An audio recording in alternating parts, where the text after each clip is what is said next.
We're back. We're back on Smells Like 90s Rock. Breaking news. Breaking news. I can't believe we went on about, like, Star Wars and the economy. This nonsense. You had all this nonsensical crap. P.O.R.C. You've been holding out. Tell us. Tell us. So my coworker, Woods Livin, as you all call him.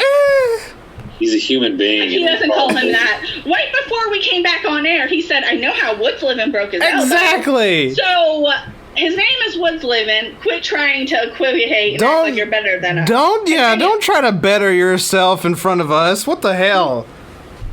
Well, anyway, yeah, he tried to do, like, a trick in a pool with his bike, and and he's 50 years old, and he didn't realize he couldn't do that, so... Wait, was it the Superman bike? I think so.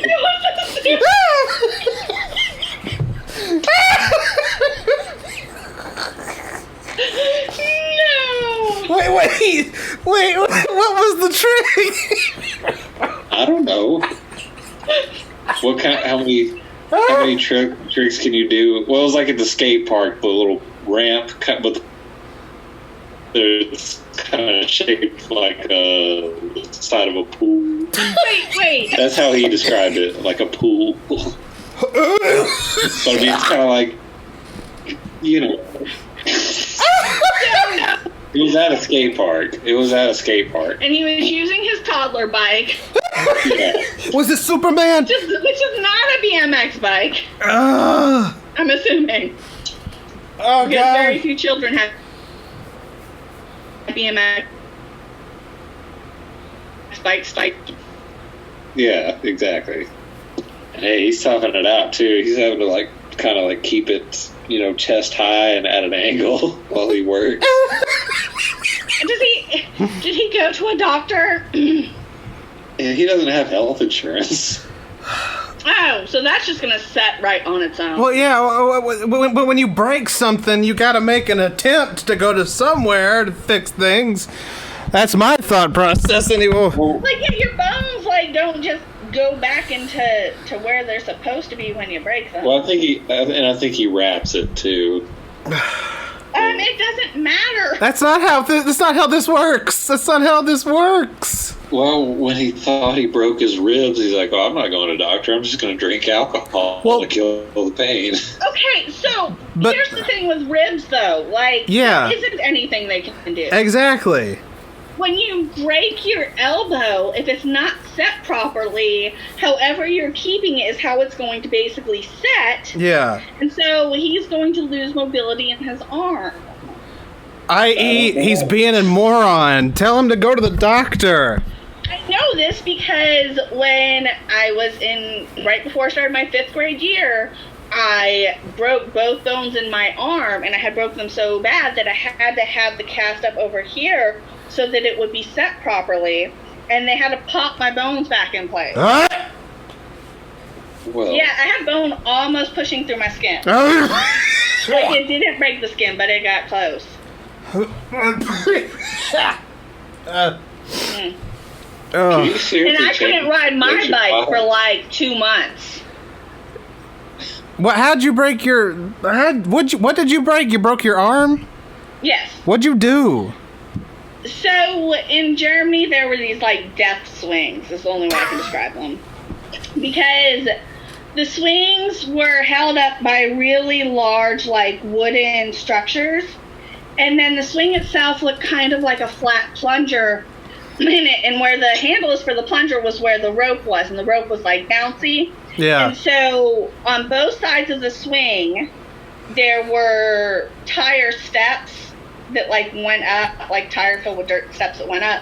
And so you would hold on to the middle of the plunger swing, and you would jump from the tire step, and you would pull yourself up onto the swing, and you'd swing over.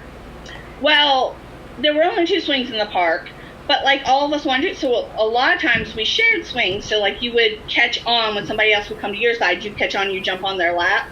In a non-sexual way, even though it kind of is, because you were scissoring, but we were children and did not realize it. You could have just gone on and not added that. It would have been fine. Yeah.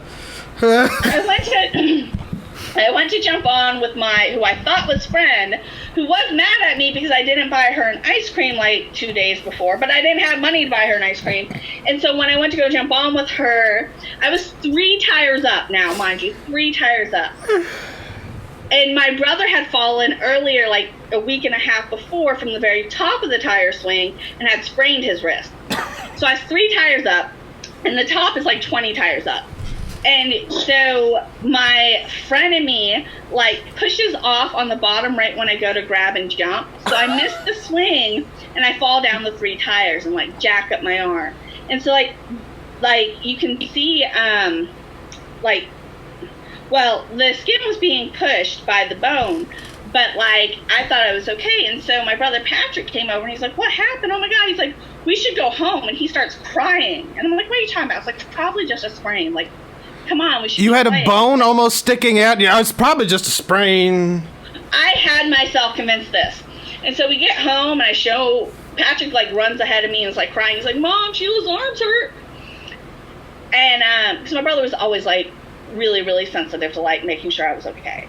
And so, like, I walk in, I'm like, yeah, Mom, I think I sprained my arm. And she looks at it, and she's like, because I'm not crying or anything, she's like, you may have sprained it, but let's go to the doctor. What? Because, like, she can see. What? Clearly not seeing. And so, yeah, I had completely broken my one bone in my arm in 2 places. And then the other bone I had completely broken in one place and had fractured it all the way up the other one. Yeah. So I had to get one of those casts that went all the way up to, like, your armpit. Yeah. You had a bone coming out of your arm. You probably just sprained it. Us Swanee. Like, you know, like, thinking back to it now, I can kind of remember seeing the flesh come up. But, like, it did not occur to me that it was broken, and I just wanted to keep playing. But thank God my brother Patrick was, like, far more in tune than I am. Yeah.